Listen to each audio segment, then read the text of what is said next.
तो कैसी है मेरी भोजन आर्मी में भोजन बॉयज में एक बार फिर से भारत दस्तक के ऊपर आप सभी का बहुत बहुत स्वागत करता हूं। तो चलिए स्टार्ट करते हैं। जैसा कि आपको मालूम होगा, डॉक्टर बाबा साहब आंबेडकर ने मनुस्मृति नामक एक ग्रंथ जलाया था, जिसमें असमानता की बातें लिखी गई थी, जिसमें नारियों को दास बनाने की बातें लिखी गई थी, जिसमें वर्ण व्यवस्था लिखी गई थी। लेकिन दोस्तों आज उसी ग्रंथ के समर्थन में उतरे हैं बीजेपी के नेता लोग। हाँ दोस्तों, तमिलनाडु से एक खबर निकल कर आ रही है कि तमिलनाडु के एक नेता है जिनका नाम है VCK। उन्होंने कहा कि ये जो मनुस्मृति ग्रंथ था वो बहुत बेकार था, जिसमें नारियों को दास बनाने की बातें लिखी गई थी, नारियों के खिलाफ था, उस ग्रंथ को जलाना ही उचित था। ऐसा एक लोकल नेता ने कहा तमिलनाडु के। तो भाई बीजेपी की एक नेत्री जिनका नाम है खुशबू सुंदर, वो प्रोटेस्ट करने चले गई चौराहे के ऊपर। हाँ भाई, उनका कहना था कि मनुस्मृति ग्रंथ बहुत अच्छा है, बहुत सही है। बीजेपी की ये नेत्री अपने सभी कार्यकर्ताओं के साथ धरने पे बैठ गई क्योंकि एक नेता ने मनुस्मृति को बुरा कहा इसलिए। तो कितनी गंदी मानसिकता है इस नेत्री की। ये खुद ऐसे ग्रंथ का सपोर्ट कर रही है जिसमें नारियों को दबाने की बात, दास बनाने की बात, गुलाम बनाने की बात लिखी है। तो क्या कहोगे आप इस नेत्री के बारे में, नीचे कमेंट करो। दोस्तों अब ये बिल निकल कर आ रही है MP में जो 28 सीटों के ऊपर उपचुनाव हो रहे हैं उसको लेकर। भाई यहाँ पर गुंडागर्दी अपनी चरम सीमा पर है। कांग्रेस और बीजेपी के जो कार्यकर्ता है वो गुंडागर्दी कर रहे हैं। आपको मैं एक खबर दिखाता हूं।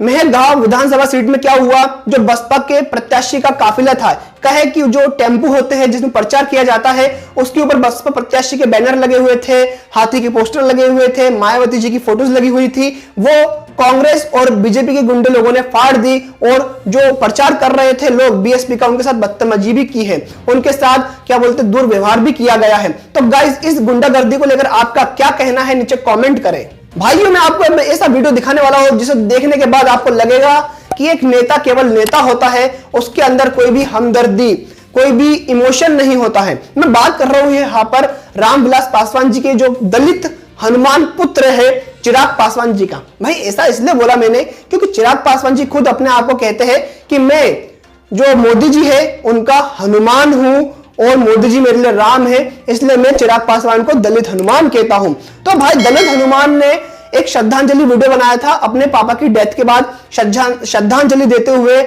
और कहे कि वो श्रद्धांजलि देने वाला वीडियो बिल्कुल भी नहीं था, वो एक सहानुभूति प्राप्त करने वाला वीडियो था जिससे बिहार चुनाव में उनको फायदा हो सके। और वो वीडियो किस प्रकार से बनाया गया था, 1.5 मिनट का ये वीडियो है, एक बार देख लो दोस्तों, आपको चिराग पासवान की सारी सच्चाई सामने आ जाएगी। अरे भाई टेक्सचर अलग होते हैं हर किसी के बाल का, हर किसी के बाल का टेक्सचर। तेरा खड़ा हुआ है क्या बाल? थोड़ा आगे। हाँ, हाँ। 2 मिनट में खत्म करो। मैंने जो शुरू में बोला था ना फर्स्ट, हाँ वो वाला एकदम सही, एकदम कुछ मत जाओ, हाँ। वो भी मत जाओ ना, उठा हाँ हाँ। मैं एक काम करता हूँ, शुरू की लाइनें हैं ही, ठीक है, कट एडिट करेंगे। भाई एक सिंगल कैमरा ही शूट कर रहे हैं ना हम लोग, डबल कर दो। हाँ सिंगल कैमरा, हाँ क्योंकि वो कट, भाई ये रिमोट है, इसके लिए इतना पास आ ही गया तो रिमोट किसका है?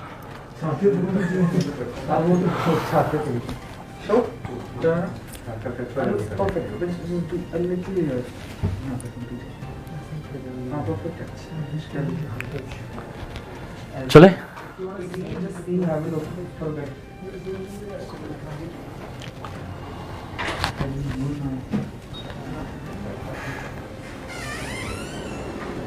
से आज़ादी के 75 साल के बाद भी बिहार को कहा जाता है कि अभी भी पिछड़ा प्रदेश है। And I lost the plot. फिर से करते हैं। अच्छा इसको भी एक बार शुरू से ही कर लेते हैं बिकॉज मुझे तो भाई देखा आपने वीडियो, कितना प्यार करते थे चिराग पासवान अपने पिताजी से, रामविलास पासवान जी से, वो साफ साफ कैमरे के ऊपर दिखाई दे रहा है। अगर यही वीडियो अगर आप पूरा बनने के बाद देखते हो, सोशल मीडिया के ऊपर देखते हो, तो आपकी आंखों में आंसू आ सकते हैं क्योंकि उसमें चिराग पासवान जी ने बहुत ही बढ़िया ऊंचे लेवल की एक्टिंग करी है। काश यही एक्टिंग वो फिल्मों में करते तो आज एक बड़े एक्टर हो सकते थे, लेकिन क्या करें। हालांकि मैं आपको बताना चाहता हूं, जो चिराग पासवान है वो रामविलास पासवान जी की दूसरी पत्नी रीना शर्मा के पुत्र है।